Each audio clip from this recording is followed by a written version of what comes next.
Hello, my name is Jim Nathan. Jim Nathan is both executive in residence and adjunct professor for FGCU's College of Health and Human Services. He also served Lee Health as president and CEO from December 1981 through June 2017. Dr. King's personal legacy has impacted me pretty much all my life.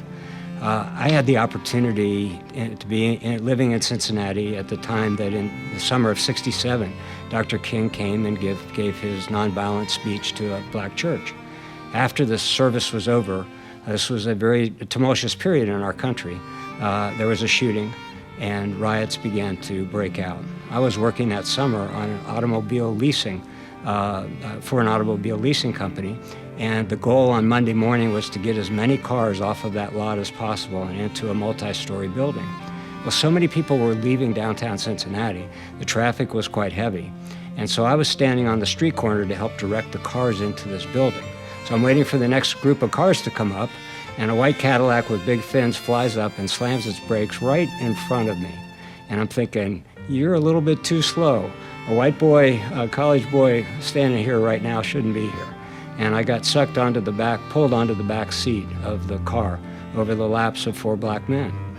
And then I hear this voice, and one of the 2 men in the middle was Vern from Vern's Body Shop, where we took a lot of cars for repairs. And Vern said, "You do not say a word. We are taking you home." Back to, actually not home, back to the business. And you don't say anything to anybody. Everybody's gone home. So that was on Monday morning. On Thursday, the all clear was given. The National Guard had been called in, so we were given an all clear. I was one of the first to arrive at the business. There were a few cars close to the street that had scratches on the hoods of the cars, and there was a bullet hole through the picture window. But that was the only damage. All the other businesses, both sides of that business, across the street, on the hillside behind it, were all basically leveled. So that business was pretty much passed over. That fall, my first time back from college, I went to Vern's Body Shop, and I was the one white guy that got past his German Shepherd, although it was a challenge. And I said, "Vern, I have to ask you this. I know you said not to say anything, but I feel like you saved my life that day." And he looked at me and he said, "Mr. Ray was the owner of the company, he said, Mr. Ray treats us like human beings." Mr. Ray was my dad. And I was impacted so tremendously at that moment that I realized that all of us have a responsibility to treat everyone like human beings, and that you don't do it for any other purpose than to treat people like human beings. During Jim's tenure, Lee Health grew from 1,200 employees to over 14,000 and received many recognition and accolades. Jim is proud to serve as co-founder of Southwest Florida Voices for Racial Justice to enhance equity, compassion, and respect for all. 60 years since the I Have a Dream speech, and yet we've come a long ways, but we are so far away from the other side of that mountaintop. In fact, there's a lot of things in our recent years that have set us back. I believed after the George Floyd murder that there was a movement around our nation to transform us into a more respectful nation and bring more peoples together. The reality is there's been a backlash to that. And so we have to fight that.